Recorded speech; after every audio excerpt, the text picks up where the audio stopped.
Hello, scholars, and welcome back to POL450 Research Methods for Political Science. I hope that we all had a successful week 2 as we move into week 3. But before we get to our topics for week 3, I'm going to backtrack to week 1 just to make sure that we're all on the same page and that we're all at the same point as we move into week 3. So, if you remember back in week 1, I asked you to brainstorm 5 potential research topics that you would be interested in utilizing for your research topic. And I believe we all wrote a paragraph or two why we thought that this topic was interesting and why it would be potentially be a viable research topic. And then we went into week 2, and based upon the feedback that I gave you, and hopefully your additional research into the topic, you then chose the one research topic that you're interested in. And if you remember, I asked you, why is this an important topic? Who would be interested in reading this? And then we moved into the beginning of what we would call a literature review. And a literature review is nothing more than we're looking at what has already been research talked about, explored on the topic, on our research topic. So you probably did some sort of search through some sort of search engine. You put keywords in to find out if there is already research on your topic, the people who that had done this research, and hopefully you started to see that there was some work, that there was some theorists, and remember from that there was a couple questions to ask. Which journals or websites did you use to research your topic, and what were some of the most important authors, theorists, and researchers in the topic area? And then that transitions into our week 3, where we're going to start talking about that we're going to work on that statement of the problem, the purpose statement, and our research questions. Remember, those are going to be 3 of the main components of that chapter 1 of the prospectus.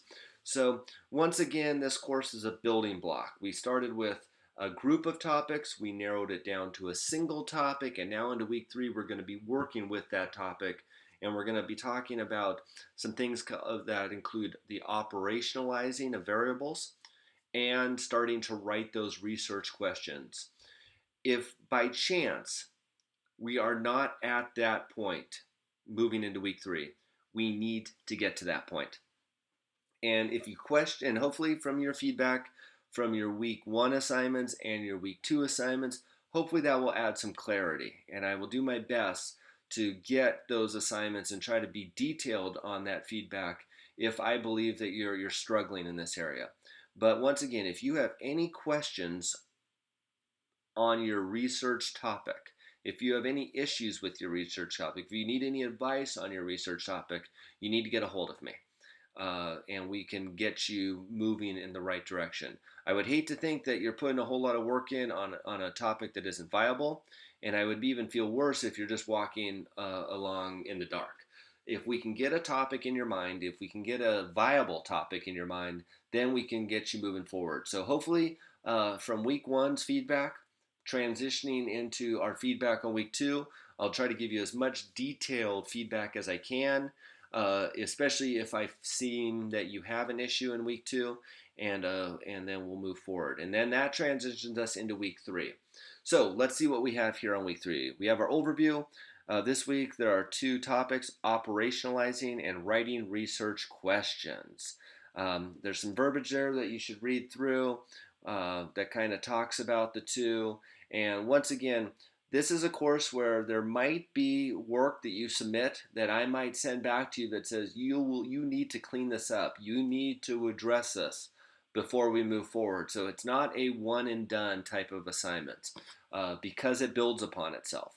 If I give you feedback that says, hey, your statement of the problem is not accurate or is not clear, you're going to want to clean that up, because eventually you're going to revisit that statement of the problem in your chapter 1 of your prospectus. So if we can clean things up on the front side or early in these weeks, it's going to pay dividends when it comes to our critical assignment times. So we have our reading. We're going to be reading our chapter 3, dimensional thinking, and then we have a series of PowerPoints. We have a PowerPoint on operationalizing variables. operationalizing variables. Now, when we do this in the classroom, it's very interactive, and this kind of ties to our application exercising. But the operationalizing of variables is the defining of our variables. And I know that might sound easy at first, but it becomes difficult. If to give you an example, one of our classmates is doing a research topic on celebrities' influence on political campaigns, which I think is a wonderful topic, especially with the amount of or the need for celebrities to voice their political opinions. We know that celebrities have their hands in political campaigns. They always have, but it seems like much more as of recent. So a great question is how do celebrities influence political campaigns? When we think about operationalizing, we need to break down each one of those words in that sentence or in that statement and figure out. So right off the bat, one would have to operationalize what is a celebrity. And that might be difficult. Uh, it, it might take a true definition. It might take you explaining because don't remember that every topic or every definition isn't universal. What you might consider a celebrity as opposed to another individual. So for the sake of your research study, you might need to make up the definition. For me, for the sake of this study, as an example, a celebrity will be someone who was in a major motion picture within the last year. Then we would have to wonder what a major motion picture is. So you can see how operationalizing our statement becomes difficult. Then we talked about how celebrities influence. That word influence is very difficult. What is influence? Did it put a thought in my mind? Did it make me vote? Did I vote just because of the celebrity? And you would need to define each one of those words for the sake of your study. So that is operationalizing, and there's a good PowerPoint on that. Our next PowerPoint is going to transition into writing our research questions. You only need one research question for this course. And so we're going to want, and that for a lot of us is going to narrow down not so much the topic, but remember, we're only going to want one question from the topic.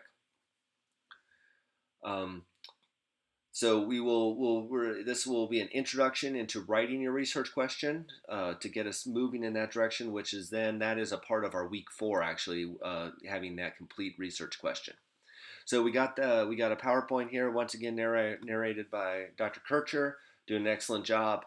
And then there's another little PDF here on how to narrow your topic, because for a lot of us we have these very broad topics, and we're going to need to narrow them down into something a little bit more manageable, especially since we only are going to utilize one research question. The next thing we have here is our annotated bibliography. Remember that we want to continue working on your annotated bibliography. When we're researching our topic, we want to start saving those sites that we end up on. We're going to want to bookmark them. We're going to want to use an electronic site like Mendeley that keeps track of these. So that because all those sites, all those websites, all those journals that we're utilizing to get information on our topic, that's all a part of our annotated bibliography. And that's going to be that chapter 2 of our prospectus that we're going to be writing. So remember, don't waste your time, or don't, not so much waste your time, but don't waste effort by researching and not saving those sites, because I would hate for you to now do a bunch of research and then come time to do your annotated bibliography, have to start looking at all those websites again. So if you're finding good sites, good scholarly information, just bookmark those, and we will need to keep working on our annotated bibliography, which then leads us into our 2 deliverables this week. So for our week 3 written assignment is our problem and purpose statements. So we have this document here, this assignment 3 purpose, and I'm going to bring that up for you.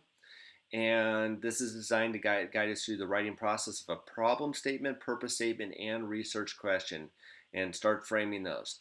So if we look here, we want to answer these 5 questions.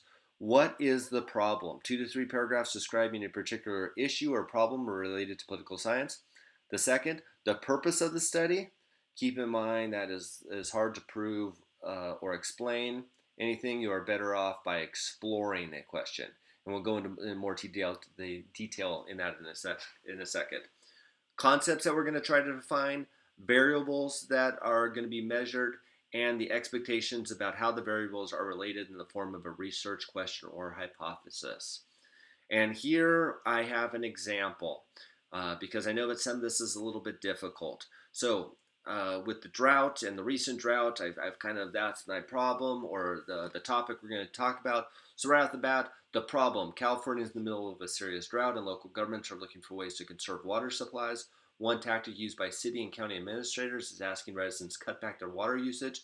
However, this tactic has had mixed results.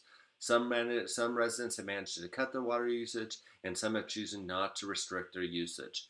So my problem statement, or my purpose statement then, is the purpose of this study is to explore the reasons that residents of Riverside County, California chose to restrict or chose not to restrict their water usage.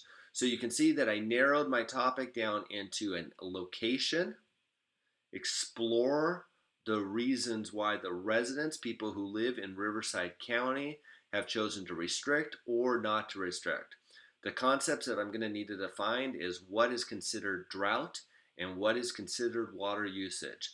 The variables, droughts should have a legal or scientific definition and will need to be researched. Water usage is defined in acres, feet per family, and will not need to be researched. So water usage, I know that is a given, where drought is something that I will need to be researched.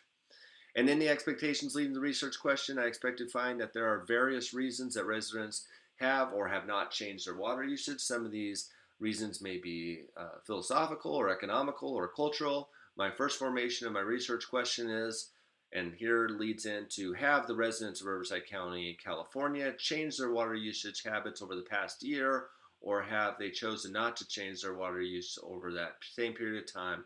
And what reasons do they give for their decisions? So we can see that that leads into my single research question, focusing on or building off of my problem statement, my purpose statement, and into a research question. So I hope that example helps you as you can plug that in or give an example of how it relates to your research question. So we have that. Once again, that is going to be due by Sunday at midnight, 11:59, I guess to be an exact. And then we have our application exercise for this week. And our application this week is going to be on operationalizing variables. And you're going to find this is a little bit different than the quizzes in week 1 and 2 because there are some short answer. So you're going to operationalize variables. I'm going to give you a phrase, and then you are going to operationalize components of that phrase. So you're going to spell that out. If I have any issues with this, remember this is once you open this, it has to be finished in one setting, but there is no time limit, and you can repeat this assignment once. So you're going to submit it. I'm going to score it. I will send it back to you. If there's any issues, you can resubmit it to get a better grade. So once again, that is week 3. I hope that we have a good, strong week. If you put the effort in to this class in the early weeks, it is definitely going to pay dividends at the end. If you have any questions, concerns, or comments as we move forward, you need to get a hold of me as soon as possible. Even some clarification. If there's any questions, send me an email. We'll get that clarified, and so that you can move forward in the right direction, and so that we all stay on pace in this class. So I hope that you all have a blessed week. If you have any issues at all, get a hold of me, and I look forward to reading all of your week 3 assignments. Bye for now.